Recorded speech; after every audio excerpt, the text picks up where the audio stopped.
আসসালামু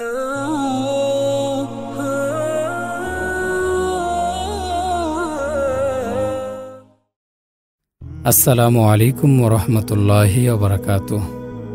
প্রিয় বন্ধুরা, আশা করি আল্লাহ পাকের অশেষ মেহেরবানিতে আপনারা সকলে ভালো আছেন।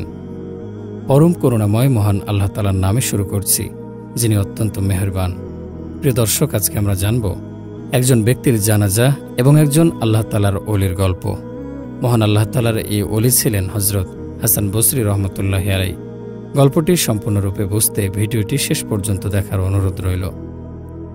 এক গ্রামে এক ব্যক্তি বাস করত এবং এই ব্যক্তি ছিল ভীষণ মদ্যপায়ী। তার মদের নেশা ছিল ভয়াবহ আকারের। এই মদ্যপায়ী ব্যক্তি সর্বদা মহান আল্লাহ তাআলার নাফরমানি করত। সে তার জীবনে একটিবারের জন্যও মহান আল্লাহ তাআলার উদ্দেশ্যে সিজদা করেনি। সে সারা জীবন কোনো ইবাদত করেনি। কিন্তু সে যখন মৃত্যুশয্যায় উপনীত হল, সে তার মায়ের কোলে মাথা রেখে আফসোস করতে লাগল এবং বলল, আমি সারা জীবন শুধুমাত্র গুনাহের মাঝেই কাটিয়ে দিয়েছি। আমি আমার জীবনে কখনোই আমার রবকে খুশি করতে পারিনি। আমি তার সামনে কখনোই সিজদা করিনি। আমি আমার সারাটা জীবনের মূল্যবান সময় আমার নিজের হাতে শেষ করেছি। মা, আমার মৃত্যুর সময় ঘনিয়ে এসেছে। আমি তোমার কাছে একটা জিনিস চাইব। তুমি আমাদের জামানার শ্রেষ্ঠ আলেম হাসান বসরি রহমতুল্লাহি আলাইহির নিকটে যাও এবং তার কাছে আমার জন্য সুপারিশ করে বলো, তিনি যেন আমার মৃত্যুর পর জানাজা পড়ান। কারণ আমি এতটাই গুনাহগার যে আমার জানাজায় কেউ আসবে না। কিন্তু মহান আল্লাহ তাআলার এই প্রিয় ওলি যদি আমার জানাজা পড়ান, তবে অনেকেই আমার জানাজায় আসবে। এই কথা শুনে সেই মদ্যপায়ী ব্যক্তির মা কাঁদতে শুরু করেন। কারণ দিন শেষে তো তিনি একজন মা। তিনি তার সন্তানকে তার সমস্ত অস্তিত্ব দিয়ে ভালোবাসেন। সন্তানের মুখে এমন কথা শুনে তিনি হাসান বসরি রহমতুল্লাহি আলাইহির দরবারে উপস্থিত হন এবং তিনি বলেন, হে আল্লাহ তাআলার প্রিয় বান্দা, আমার ছেলে মৃত্যুশয্যায়, সে যে কোনো সময় মারা যাবে।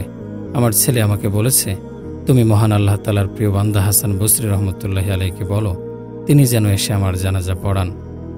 এই কথা শুনে হাসান বসরি রহমতুল্লাহি আলাইহি বলেন, বেটি, তোমার ছেলে মারা গেলেও আমি তার জানাজা পড়াতে পারবো না। কারণ তোমার ছেলে সারা জীবন গুনাহের মধ্যে ডুবেছিল। এই কারণে আমি তার জানাজা পড়াতে পারবো না। এই কথা শুনে সেই মা খুবই কষ্ট পান এবং কাঁদতে কাঁদতে তার ছেলের নিকটে ফিরে আসেন। সে পুনরায় তার সন্তানের মাথাকে তার কোলে রাখেন এবং বলতে থাকেন, বেটা, তুমি যদি সারা জীবনে একটিবারও আমার কথা শুনতে, তাহলে আজ হাসান বসরি রহমতুল্লাহি আলাইহি তোমার জানাজা পড়াতে ঠিকই রাজি হয়ে যেতেন। এই কথা শুনে সে মদ্যপায়ী ব্যক্তি বললেন, মা, তুমি শুধু আমাকে একটি কথা বলো, আমার গুনাহ সব থেকে বড় নাকি আমার রবের ক্ষমা সব থেকে বড়? আমার নাফরমানি সব থেকে বড় নাকি আমার রবের রহমত সব থেকে বড়? এই কথা শুনে তার মা একদম স্তব্ধ হয়ে যান। তিনি কোনো জবাব দিতে পারছিলেন না। এবার মদ্যপায়ী ব্যক্তি আবারও কাঁদতে কাঁদতে বলতে থাকে, আমার রব যদি তোমায় একটিবার সুযোগ দিয়ে বলেন, হে গুনাহগার সন্তানের মা, আমি তোমাকে সুযোগ দিলাম। তুমি ইচ্ছা করলে তোমার ছেলেকে জান্নাতে নিতে পারবে, আবার ইচ্ছা করলে জাহান্নামে ফেলতে পারবে। তখন তুমি কি করবে? তুমি কি আমাকে জান্নাতে নেবে নাকি জাহান্নামে ফেলে দেবে? এই কথা শুনে তার মা জবাব দিল, বেটা, মহান আল্লাহ তাআলা যদি আমাকে একটিবারের জন্য সুযোগ দেন, তবে আমি অবশ্যই তোমাকে জান্নাতের দরজায় নিয়ে যাব। আমি কখনই তোমাকে জাহান্নামে ফেলে দেব না।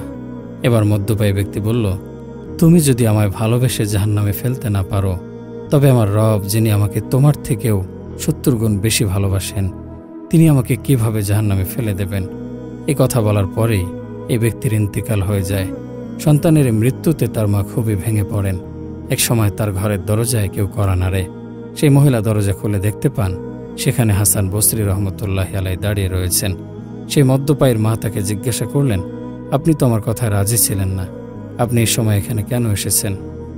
তখন হাসান বসরি রহমতুল্লাহি আলাইহি বলেন, তুমি চলে যাবার পর যখন আমার চোখ লেগে এসেছিল, এমন সময় কেউ একজন আমাকে বলে, হে হাসান বসরি, তুমি এখানে ঘুমাচ্ছ আর ওখানে মহান আল্লাহ তাআলার একজন খাস বান্দা জানাজার নামাজকে পড়াবে। যাও, মহান আল্লাহ তাআলা সেই বান্দার জানাজা পড়িয়ে এসো। আল্লাহু আকবার। প্রিয় দর্শক, মহান আল্লাহ তাআলা কতটা দয়ালু। এ ব্যক্তি সারা জীবন শুধুমাত্র মদ্যপান করেছে, গুনাহ করেছে। মৃত্যুশয্যায় সে শুধু একবার নিজের গুনাহের জন্য অনুতপ্ত হয়েছে, নিজের গুনাহের জন্য চোখের পানি ফেলে ক্ষমা চেয়েছে, আর মহান আল্লাহ তাআলা এতেই তার সমস্ত গুনাহ মাফ করে দিয়েছেন। সুবহানাল্লাহ। সুপ্রিয় দর্শক মণ্ডলী, প্রতিদিন নতুন নতুন ভিডিও পেতে আমাদের চ্যানেলটি অবশ্যই সাবস্ক্রাইব করুন এবং পাশে থাকা বেল আইকনটি প্রেস করতে অবশ্যই ভুলবেন না, এবং সেই সাথে আপনার যে কোনো মতামত আমাদের জানাতে আমাদের ভিডিওতে অবশ্যই কমেন্ট করুন। আশা করি আপনারা সবাই ভালো থাকবেন এবং সুস্থ থাকবেন। আসসালামু আলাইকুম।